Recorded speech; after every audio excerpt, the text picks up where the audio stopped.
work. Thought I'd come in and do some more VFW stuff. I gotta go look it up. I'm muted. Shouldn't be. I am muted, ain't I? Sorry about that.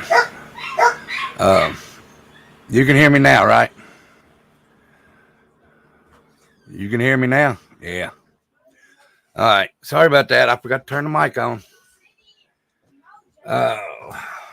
Tonight we're going to do women in the military. I haven't done any stories on them. Thank you, Markella. Thank you, Sharon. What's up, Michael Blade?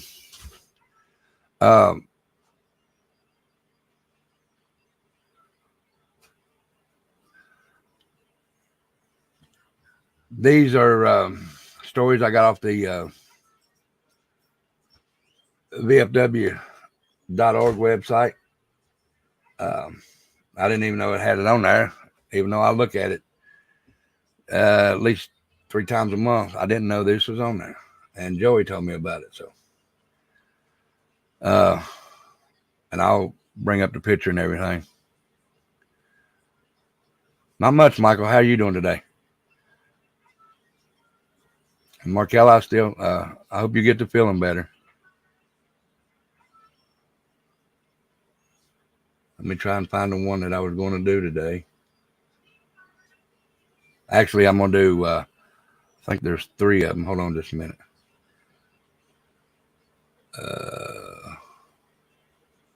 Oh, there's actually 4 of them. Okay.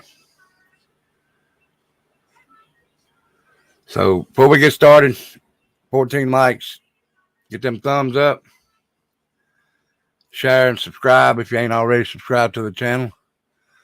Losing members left and right, but that's everybody's prerogative. If they don't like me, they don't have to stay here. Let's see, Amy Stevens is the first one.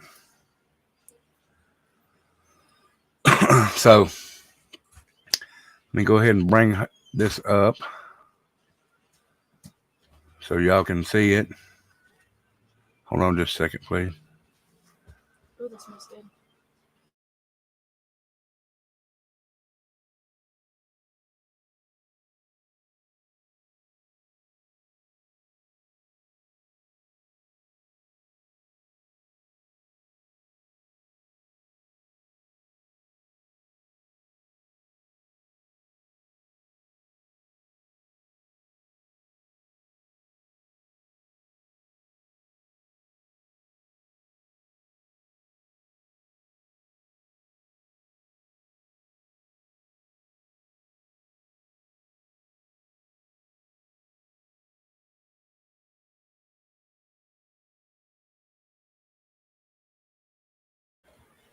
All right. Sorry about that. I had to go find it. I thought I had it up here.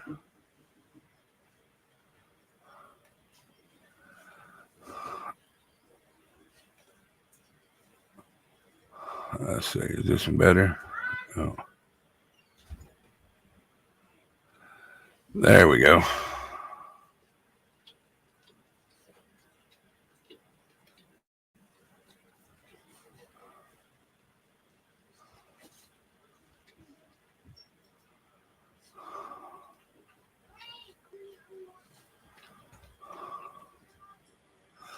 All right. This is Amy Stevens.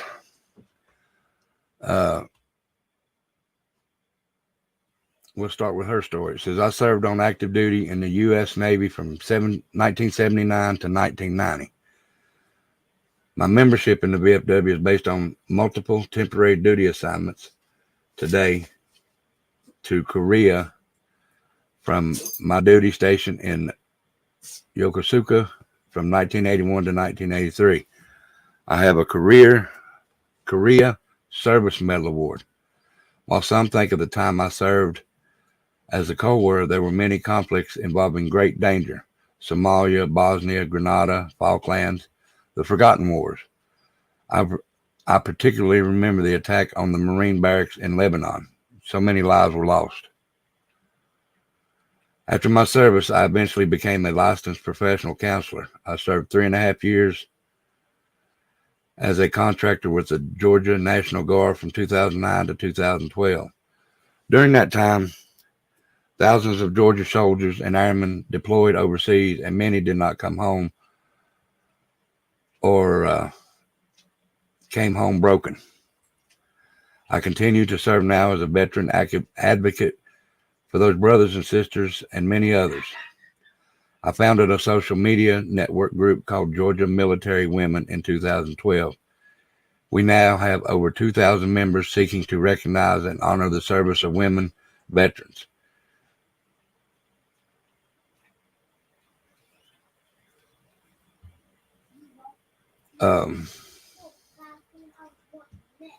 Just recently, the establishment of a woman veterans program has been approved by our governor in his most recent budget.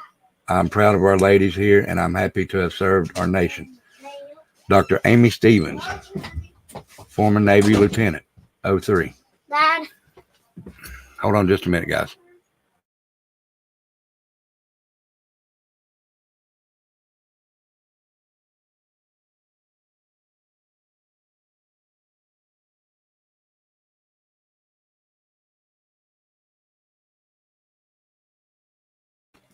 Okay, that was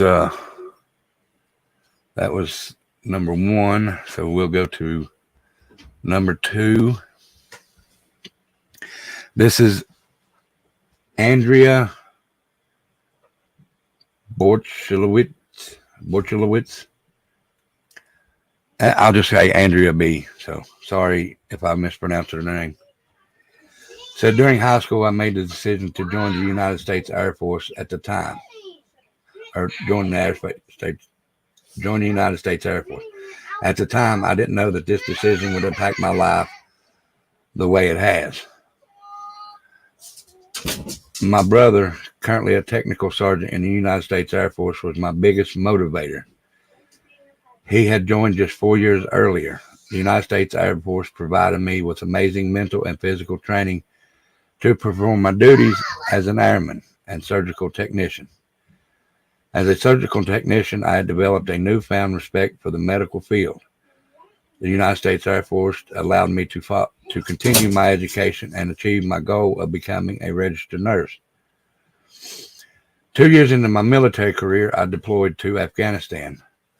This deployment was life-changing.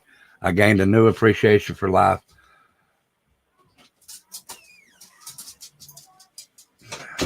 This deployment was life-changing. I gained a new appreciation for life, learned more than I ever thought possible.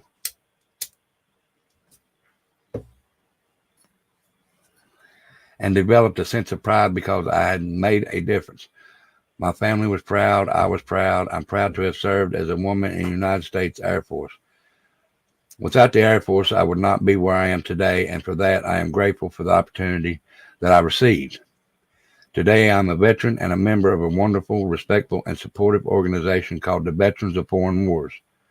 The VFW has welcomed me with open arms and has provided me with an enjoyable place to relax while giving me the opportunity to support my fellow veterans and their families. And this is Andrea B., former senior airman, E4 of the United States Air Force, current member of the Veterans of Foreign Wars, Post 648.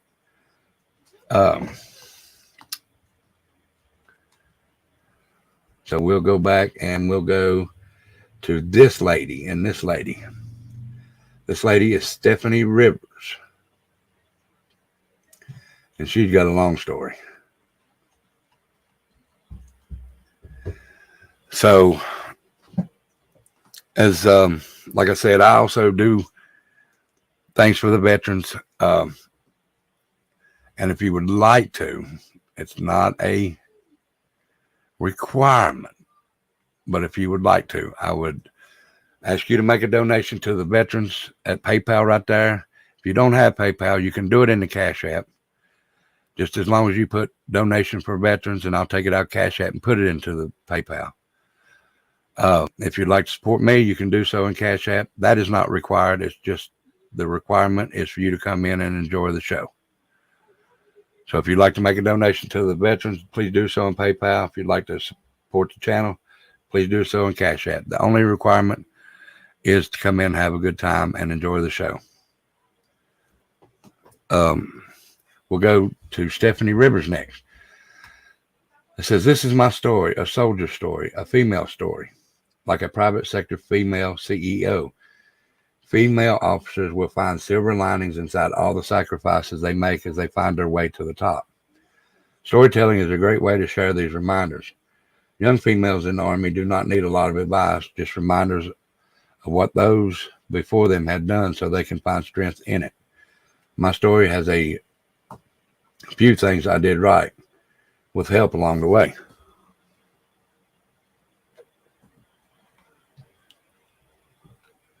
I was serving as a mobilized Chief of Staff and G3 for the 143rd Division Expeditionary Sustainment Command, ARMC, in April 2014, when Major General P. Lennon, commander of the 377th Theater Sustainment Command, called to ask me to command the 3rd Transportation Brigade Expeditionary, a unit being activated at Port Belvoir, Virginia.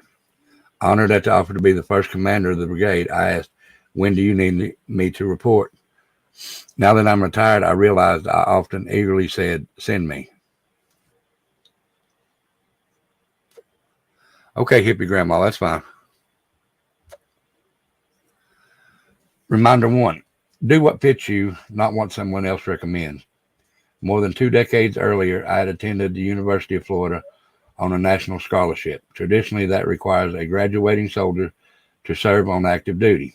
I was commissioned on active duty lieutenant and asked to have it converted to an Army Reserve commission. The Army was downsizing again, so it was granted. Contrary to what everyone said I should do or what was allowed, immediately after graduation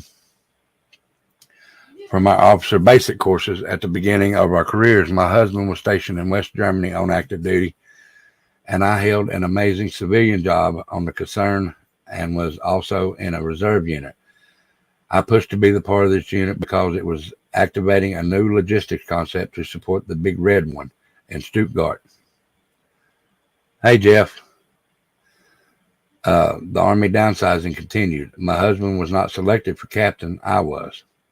Reminder 2, when the fork in the road is a shiny new road to the right and a dirt road to the left, the dirt road is a good option. Moving back to the U.S., unfortunately, my husband and I divorced, and I moved to New Jersey. Continued to serve in the reserves. I was so excited when the brigade commander came to the company to interview the platoon leaders to be the next company commander. After all of the interviews, the brigade commander called me in first. I was speechless when he completed the review by saying, you're the most qualified for the position, but I cannot give it to you because you are a female. See, that's wrong. I think if these women can go and serve in the United States and do as they're told, they should also be able to get positions just like men should. It was 1992. The battalion commander heard of the situation, and within a few months, I was transferred to the battalion staff, and I would serve as a battalion maintenance officer. To this day, it was the most rewarding, fun, and impactful non-command position I've held. The truck masters, the truck drivers, and mechanics didn't mind a female leader in their midst. The companies I was supporting had just come home from Iraq. We were rebuilding the team, receiving new equipment, salvaging what we could, and still training. I found I led best in an operational and training environment,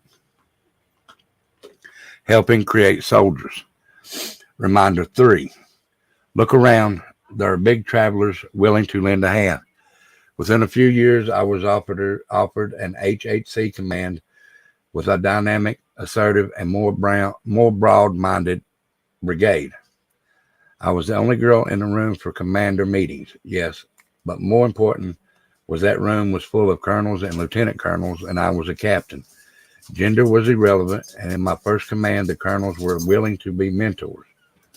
In 1995,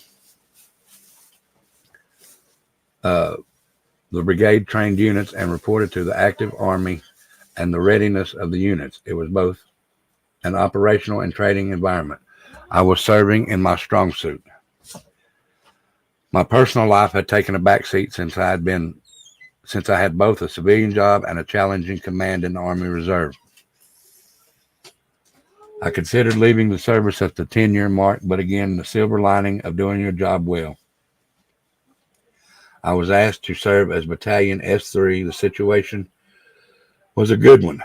This new unit was near my home, and it was my key position on my military resume if I were to stay in. I was promoted to major while serving in this position, eventually became the Battalion XO, and then left there to become a military decision maker process instructor and train soldiers using simulations. A highlight while I was in the Battalion XO was that a sister battalion had a new commander. She was a great example to me of what was possible, as I was still considering leaving the military before the 20-year mark. It was then that I decided that I wanted to command a battalion before I retired. 9/11. I considered leaving my unit to deploy, and I submitted the paperwork, but admittedly, I felt that the unit where I was assigned had an important mission, and I didn't push for the Army to send me.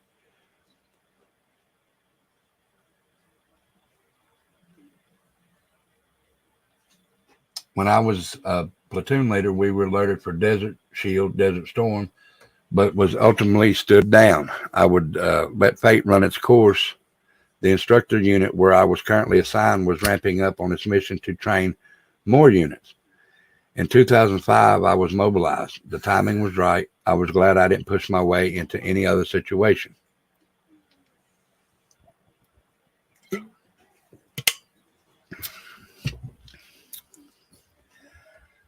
Reminder 4. Keep your end in mind. By 2008, I'd been a lieutenant colonel for a while.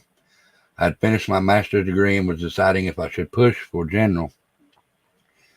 Here's a piece of advice. If you want to be general, start working toward it as a lieutenant. For me, I decided not to apply to the War College, thus sticking to my previous decision to head toward retirement. I still wanted to command a battalion and set my sights on command. I was selected for 2 commands and chose the one that would combine logistics, operations, and training. I would be in a reserve unit assigned to 1st U.S. Army. Reminder 5. Lead, command, battalion command was for 3 years, and I was good at it. Everyone knew it, and I was a crucial cog within the hand of the brothers. No longer the only girl in the room.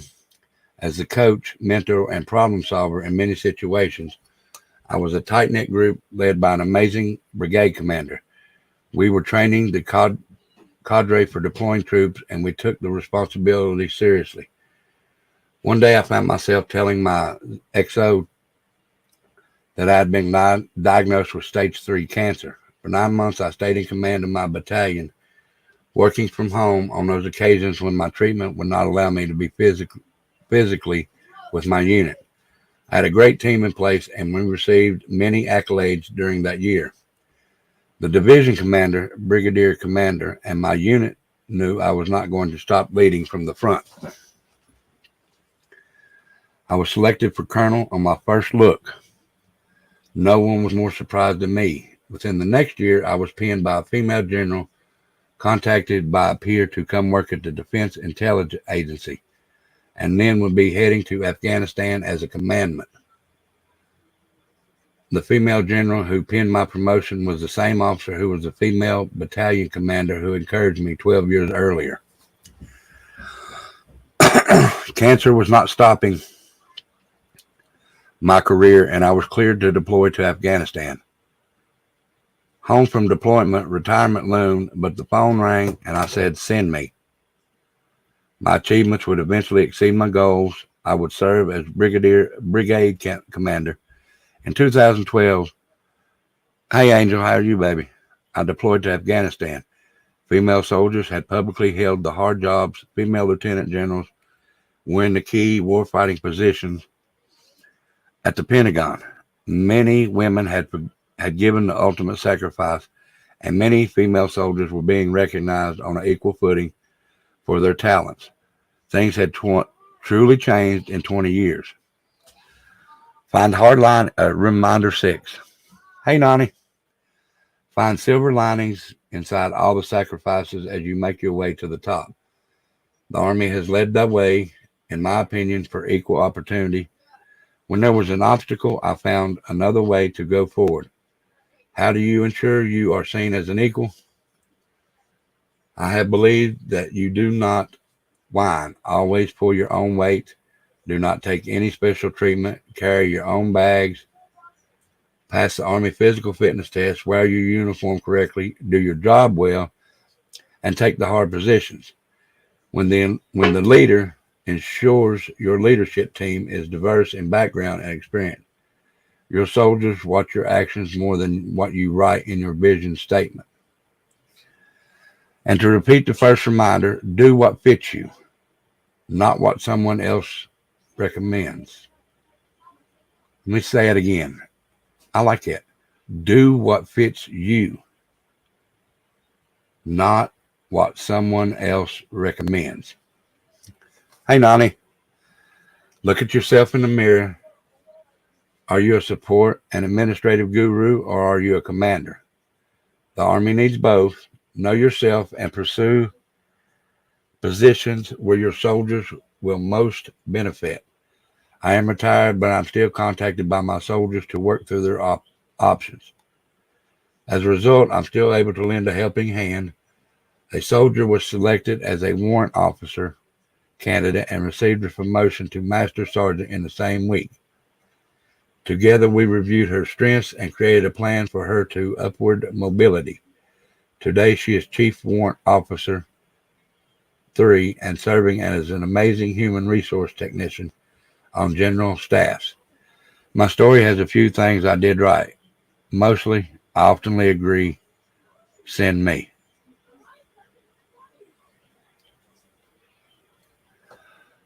That was a pretty good one. I like that, though. Do what fits you, not what someone else recommends. I really, really like that. Okay. We'll go to this lady, Angela Gray. Another long story, but it's pretty good. I've done, what is this? I've done 4 today. Next week will be 4 more. Following week will be 4 more. So, in April 2007, I received a phone call telling me I was being command directed to deploy. It was my turn to serve my country. Kansas had been sending units overseas since early in the war, and I had felt some guilt not having deployed. Hey, Sean. I would deploy with the 287th Sustainment Brigade in Wichita, Kansas, and serve as the ammunition officer during deployment. I would later be made the officer in charge of the brigade commander's personal security detachment. Hey, Amanda Elizabeth, how are you? I just got off work. Telling my family I would be leaving for a year was hard.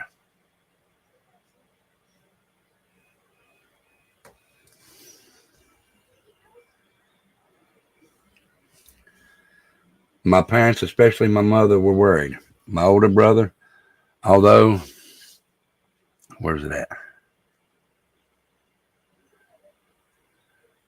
My older brother, although he had never said anything, worried as well. My boys were 2 and 6.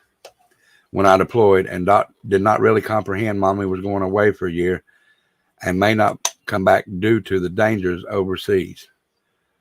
That's good to hear, Amanda. I'm glad. During deployment, one of the big rewards was having access to the internet in my containerized housing unit. This allowed me to connect with my boys and my family and friends regularly. I was able to keep track of my kids' activities by using online registration and was able to enroll them in activities 60,000 miles from home.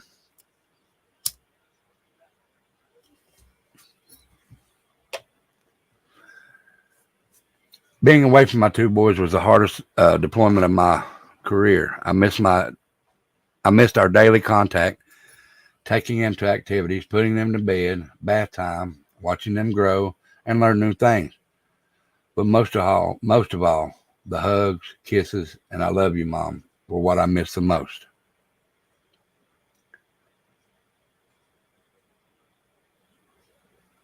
I use Skype and to talk to my kids weekly or the day before and after I returned from missions. I did not Skype every day like some of the soldiers in my unit.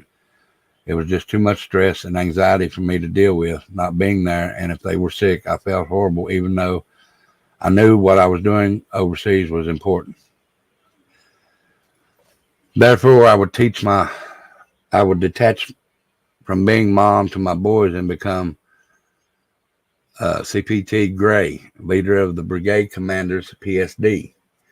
Even though some of my soldiers were old enough to be my dad, it was ingrained in me to take care of them. I made sure they had plenty of downtime to do laundry, go to the gym, days off prior to and after training, and days on the road.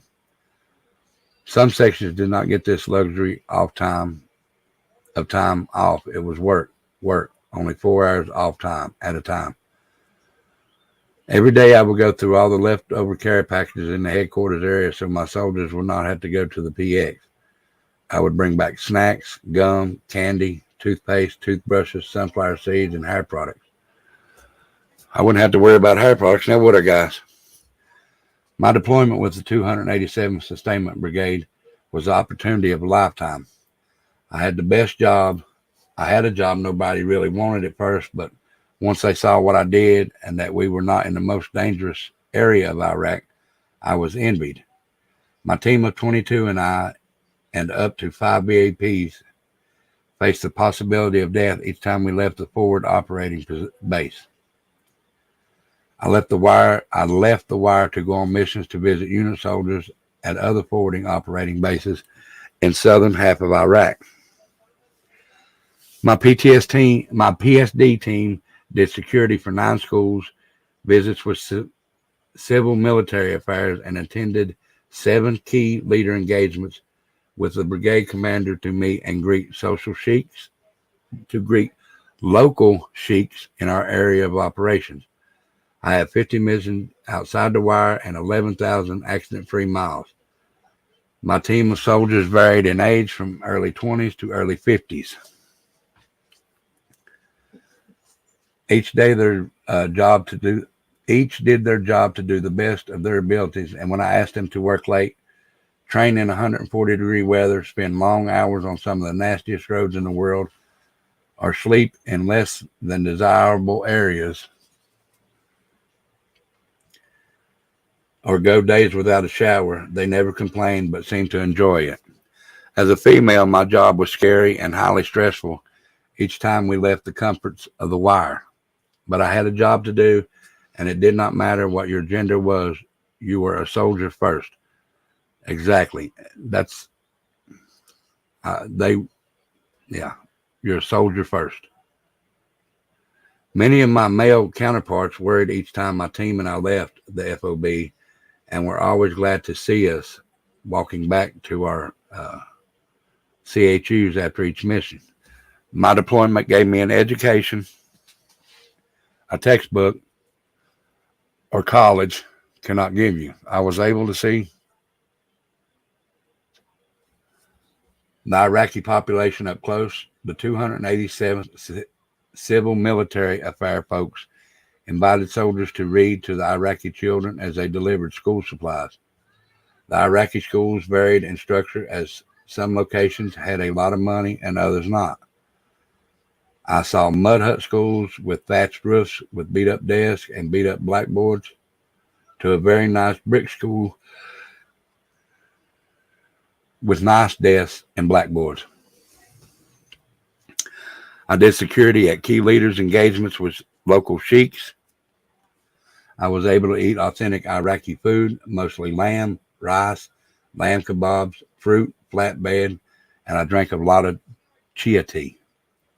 I was fortunate to able to visit a bakery of an old Iraqi training area while at Al Numaniyah, which housed the regional maintenance center. The RMC was always a fun visit as it was a short 4 hours with a stop in Scania. The interpreter always had a fresh flatbread for us. My outside the wire was spent in the southern half of Iraq. I went through 9 Iraqi provinces. I saw more desert, sand, sandstorms, donkeys, camels, oil fields, porta-johns, sharing of bathrooms, and dangerous areas to last me a lifetime. I have trained and worked in the 140-degree heat in a full battle rattle, and the sweat just evaporate right off you. Nonetheless, I have truly enjoyed serving my country, stateside and overseas. I have many friends on this side of the pond and overseas. I have met people I hope to see again, and others I hope we never cross paths again. I have enjoyed the training, travel, and the educational opportunities. I know one day this will all end and I will have to hang up this uniform, but I can say I gave it my all and I will miss it. I will miss the soldiers the most. However, you will find me at the VFW Post 1650 sharing my war stories with other veterans. See, VFW is not just a place that they go and do anything. It's a place of camaraderie. It's a place of friendship. They go there to learn. They go there to hear the old stories. Just, and our veterans are, I love our veterans. I love talking to them. I love hearing these stories that they tell us. And who knows, maybe one of these days I'll get a story that comes out that I'll ask the soldier if I could tell it, because I know some of them don't care, but I want to ask before before I put their story on here. I probably won't put their names, but I will tell their stories.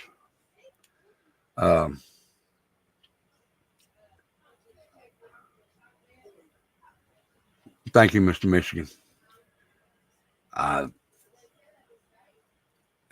There's no need to thank me. Let's thank the veterans for what they do, because I just tell the stories and put it out there. They're the ones that have the major risk, but thank you anyway. And like I said, I'll do 4 more next week. And like you've seen how short they were. It's not long stories, so.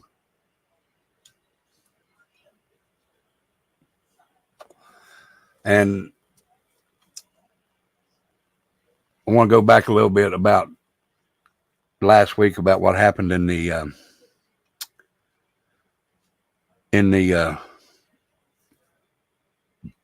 Nashville shooting. In my area, and if Hippie Grandma can get on Scanner Feed, she'll read it. They had someone steal blueprints and key cards for the schools on Bristol, Tennessee side. So it sounds like that they was going to do something. Even though they canceled the key cards can't be used, so they would have to get in some other way. But, well, good deal. I do every time. Becca was getting gas the other day, Mr. Michigan. I noticed a guy's hat. And I walked up to him and asked him, I said, "Were you in the service?" He said, "Yes, sir." I said, "Well, thank you for your service." He said, "No." He said, "Thank you for your support." And I'd rather him be thanked for his service, but I'm glad I do support him. But getting back to this, they did uh, cancel the key cards where they can get into schools with, but they still have the blueprints. So that's a little scary for my kids. But like I said, they're out this week. Hopefully they can find out who done it and everything.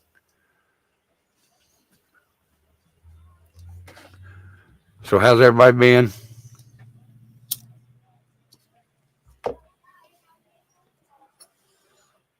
26 watching. Get them likes up, guys. Come on now. Get them likes up for me. No, they don't. They do not get enough recognition.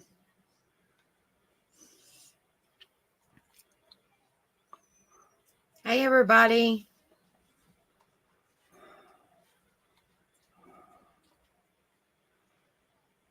No, they don't, Markella. They don't get enough recognition. I watched a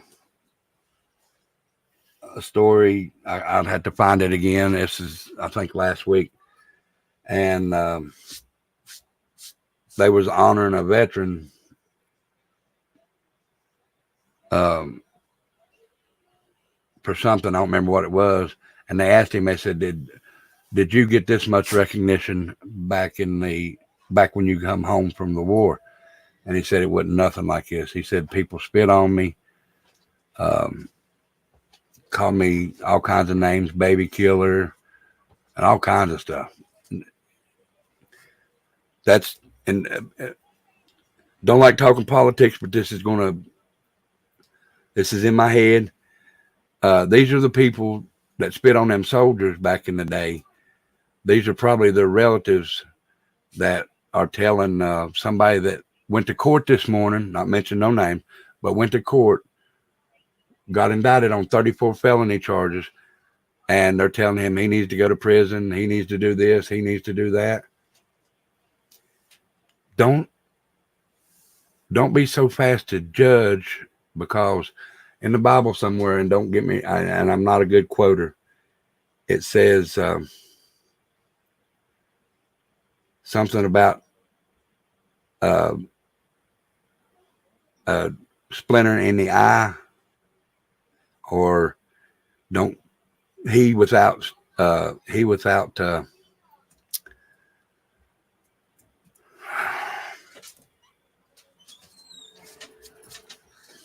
without sin cast the first stone. Don't cast that first stone, because you know your day may come. Trust me, people's days will come.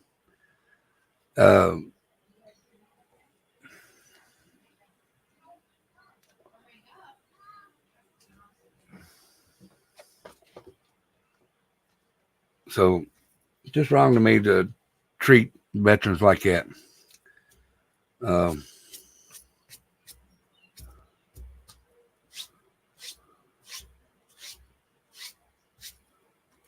Think it's wrong, shouldn't be done.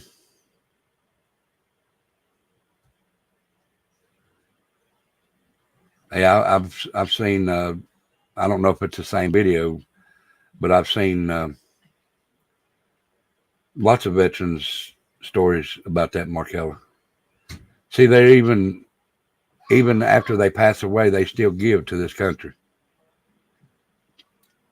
Whether they go over there and give their life, or come back over here and they end up giving their body parts or anything like that. And people treat these people so much wrong, so wrong, so wrong.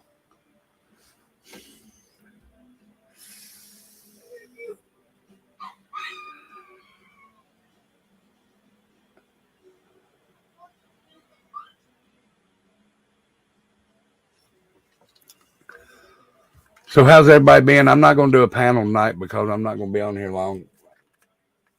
I'm going to jump off here and I'm going to let Becca go at 10:15. She's supposed to go live at 10:15. And then I gotta go in here and look where I wore my hat today, man. That's red.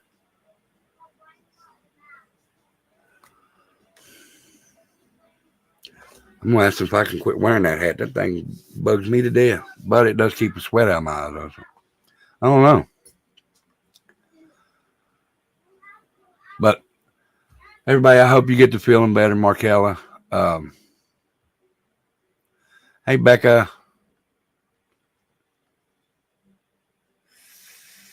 Are y'all moved and settled in now? And I know it's tiresome work to get everything settled the way you want it. So I'm assuming and know that you're probably still working on getting everything settled the way you want it.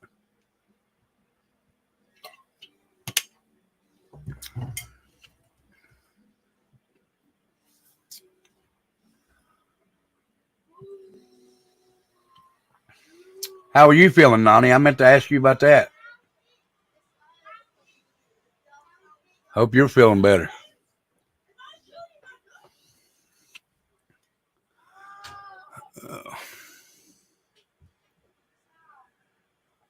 Looks like I'm gonna have to do something, guys. I'm losing members. I don't know what I'm doing wrong.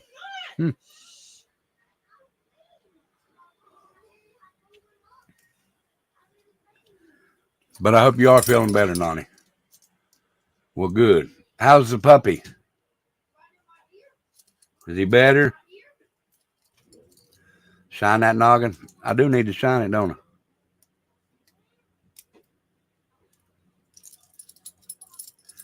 Hey, when's your boy getting back in, hippie grandma? I need to talk to him. He's trouble.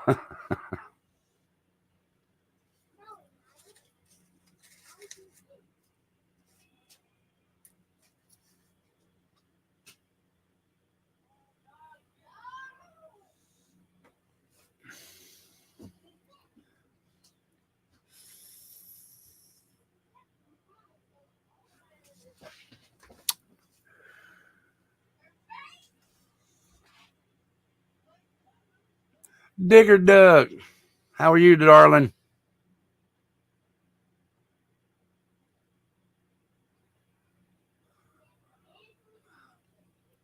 Yeah.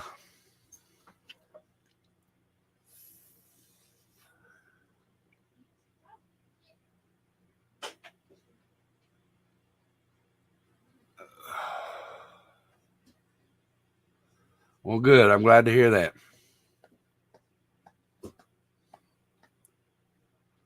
Is he coming? What I'm saying is, he coming up here to work in town, or is he going to be back in town Thursday? I need him to look at my van. That thing, I need that one spark plug taken out and put in because it's running pretty crappy.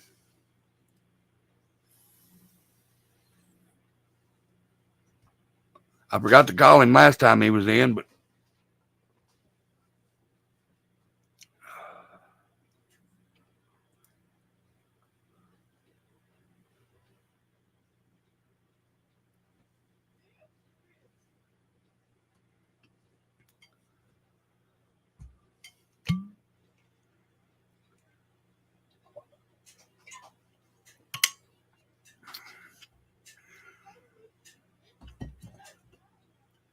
yeah, it's really sick. It sputters and all kinds of stuff. We changed the spark plugs, but couldn't get that one out, and that one's making the other sick. So I'll just have to talk to him when he gets in. Might have to do it Friday if he comes up here. I don't know.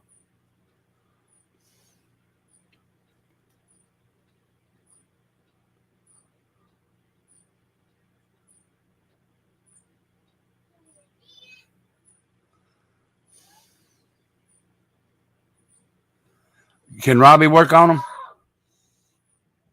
If Robbie work on them, I'll go over there. If I don't make it, I will go over there Thursday. Can you text Becca Robbie's phone number so I can message him?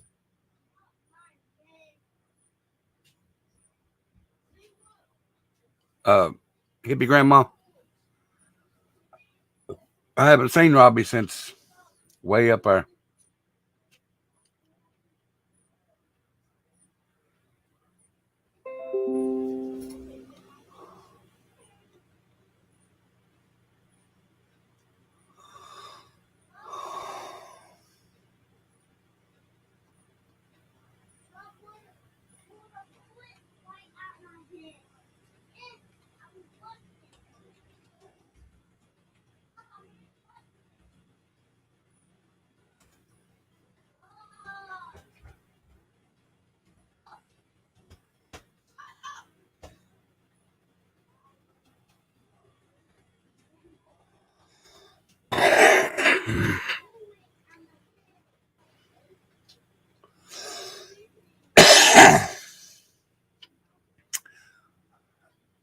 Well, I mean, I could do it myself, but I don't have the tool because it's way deep in the back. That's why I can't get to it. That's why I said that.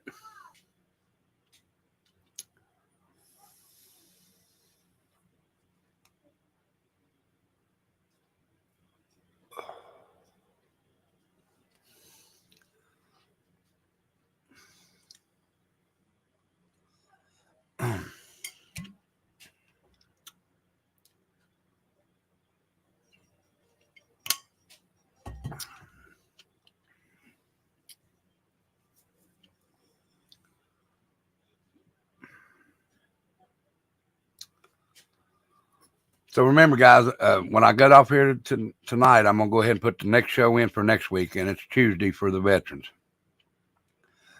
It's going to be a 5-part thing. Juju. It's going to be a 5-part thing. This was part 1. No, if it is, mine are too short and fat. But the tool that's got to go down in there's got to be real long. And I don't have that. How are you today, Juju?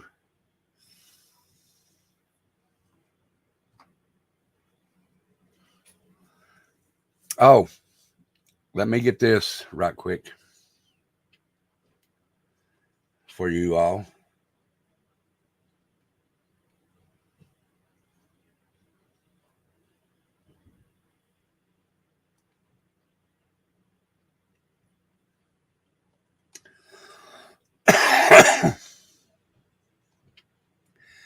If you all would like to make a request for Friday night's bonfire, do so before Thursday.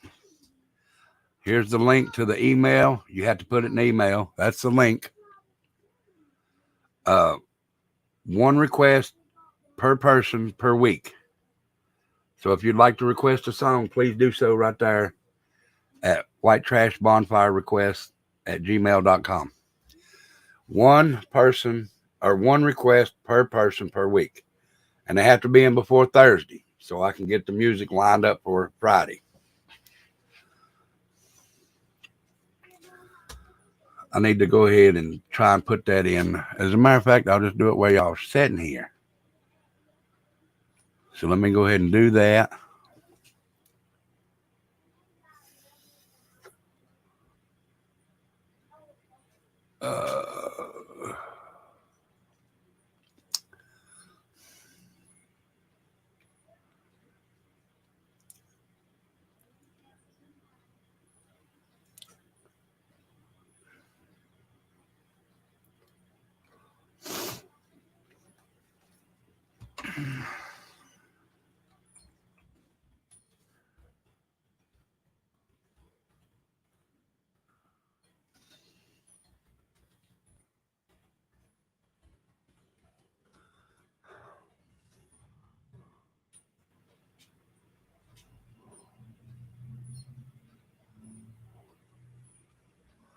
So we'll see if that comes up here in the next few minutes.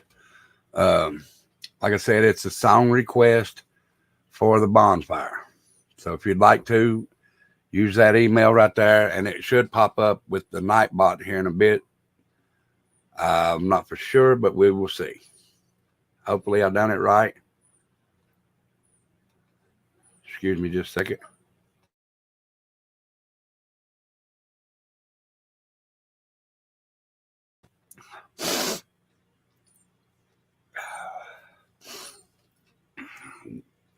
So we'll see if Nightbot sticks it out there.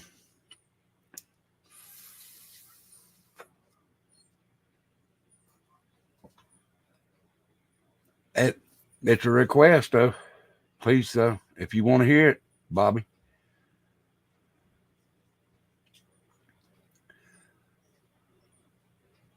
This show is for y'all, so whatever song y'all want to hear, I will play. If people don't like it, that's your song that you want to hear, though. Hey, guys, look what Becca went and got me, if I can find it again.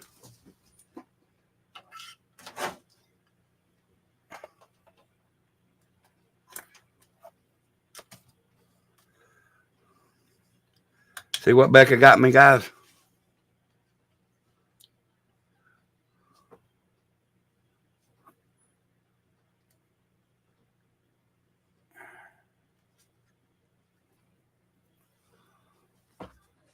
Looks good, don't it?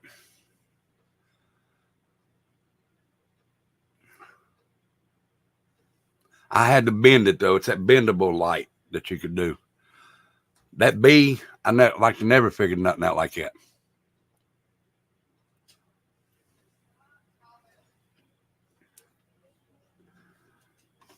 It took me a while to figure that out.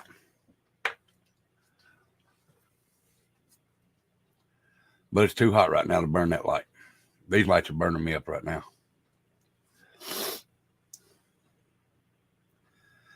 If you got a request, though, you got to put it in that email there. As a matter of fact, we'll just do it like this. Hold on, I'll put it right here.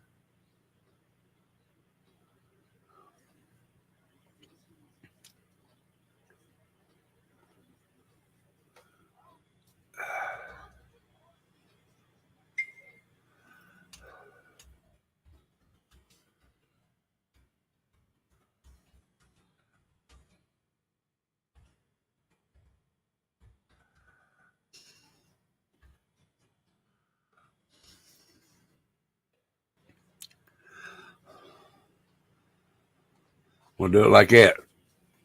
That email right there, WTFbonfirerequest@gmail.com. That's the email that you use to request a song. Just send it to that email. And one song per person per week, and has to be in by Thursday, no later than 6 o'clock. If it's not there by 6, it'll be on next week or the following week. And how are you, Cindy C? Oh God, it's 84 here, and you can tell it.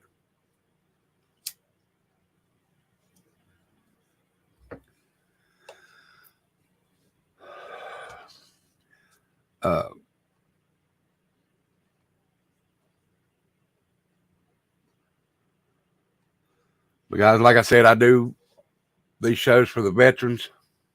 Hey, Pac-Man.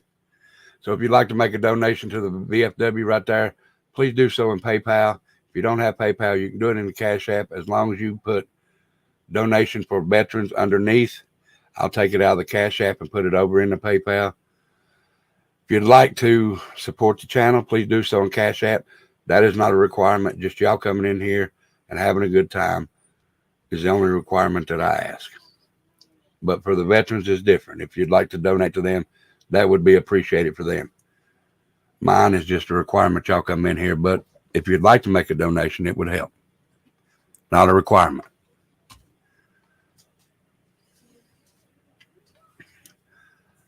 Did Nightbot put that out? I don't see it yet.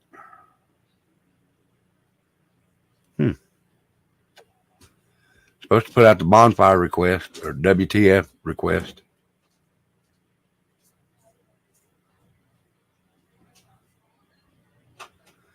Looks like I have to get one of the 3 apps to email you. Which email you need, Sharon McAndrews?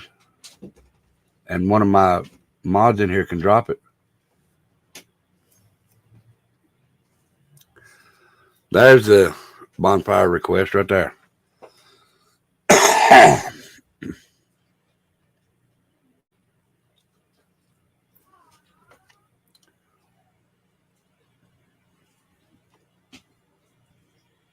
Or if you know Becca's text number, you could message me that way, Sharon. I'm going to get a phone where I can put it on here that y'all could text me on, like Becca's got.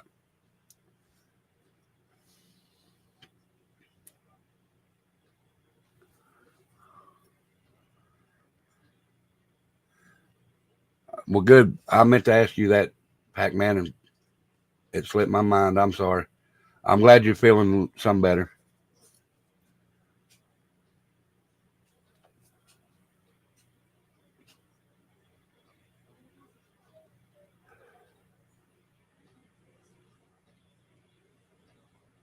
Okay, that's fine. Did you get it? Hey, Sheen Lynn.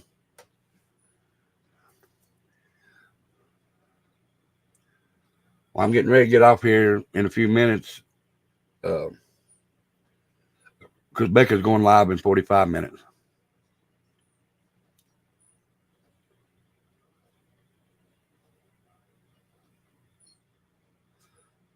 Digger Duck, is Ghost Devil up?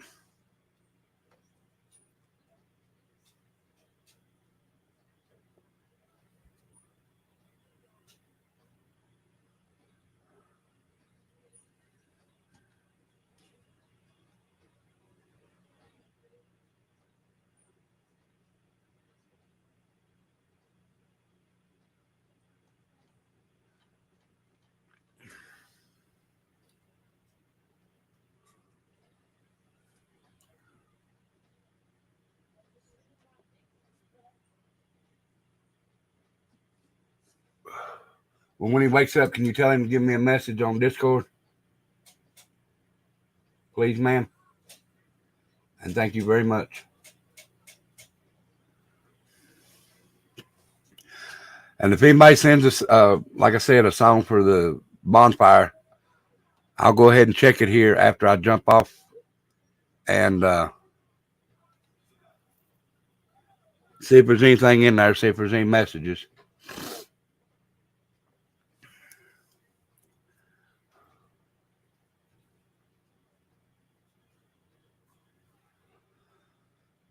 But guys, I guess I'm going to go ahead and get off here. That way I can go ahead and get me something to eat and all that. Okay, Juju, thank you. To the white trash email.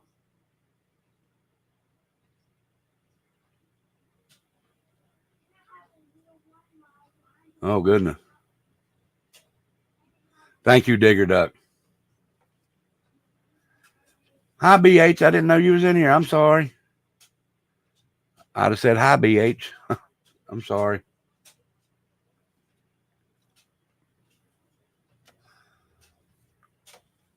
But I'll say it now. How are you tonight, BH?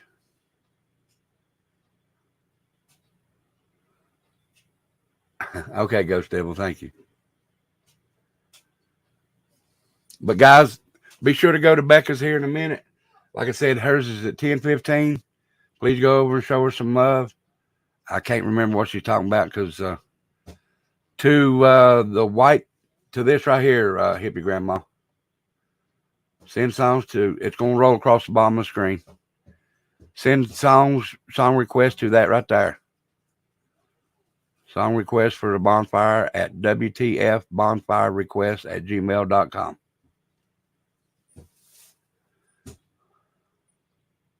Did you get that, hippie grandma?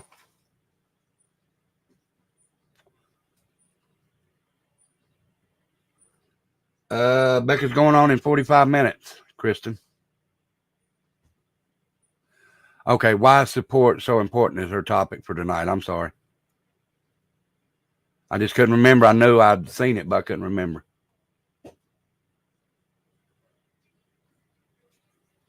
Thank you, BH. Thank you very much. Tell me if you got that, hippie grandma.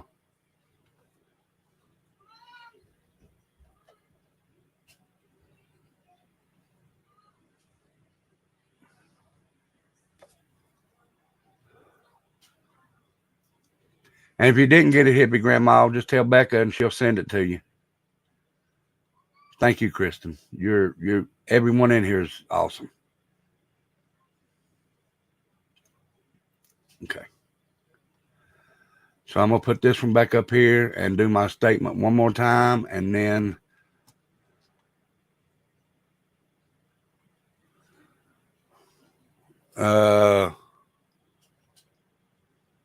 it's not paused. Still showing on my channel.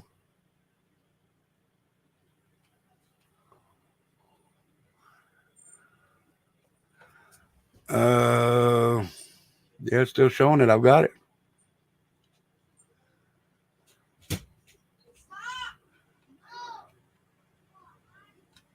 Let me go look just to make sure.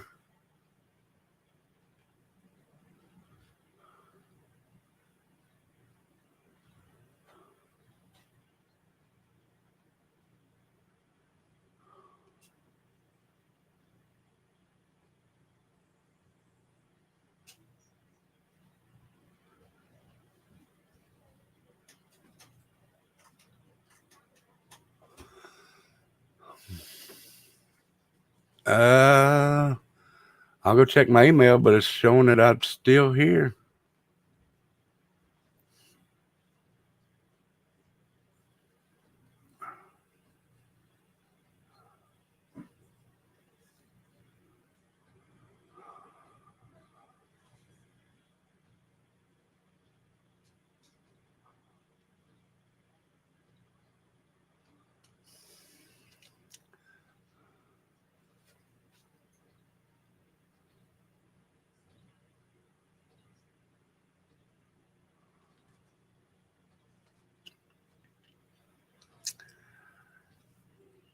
Saying yours is paused. Your from on my channel.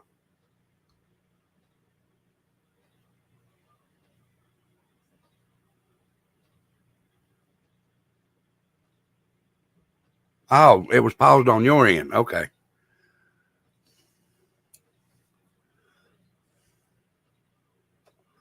Scared me, Juju. I went to look real quick at my email.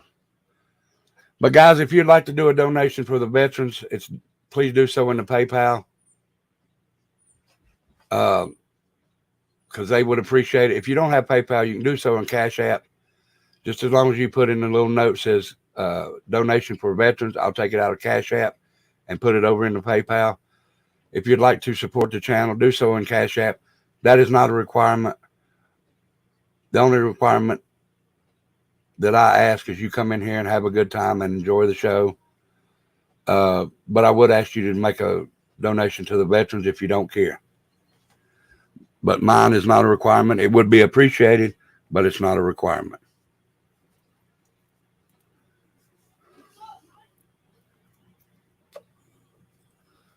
But guys, I'm gonna get off here so Becca can get her stuff set up and everything. And hopefully I'll be on Thursday night. I don't know exactly what I'm going to do Thursday night. Might be an open panel. I might do some stuff on a story. I don't know yet, but I will put the thing up tomorrow I might even put it up tonight before I go to work. So guys, I appreciate everything y'all do. I appreciate y'all coming in. I love each and every one of you. And remember, it's for the veterans. We don't know them, but we owe them. So please make donations to the veterans in my PayPal. And I'll see y'all Thursday for a open panel or a story. I don't know which one yet. So I love each and every one of y'all. Y'all have a good night. And anybody that's got them storms headed to them, please stay safe. Please stay safe. Okay? Love y'all guys. I'll catch you Thursday. Y'all be good.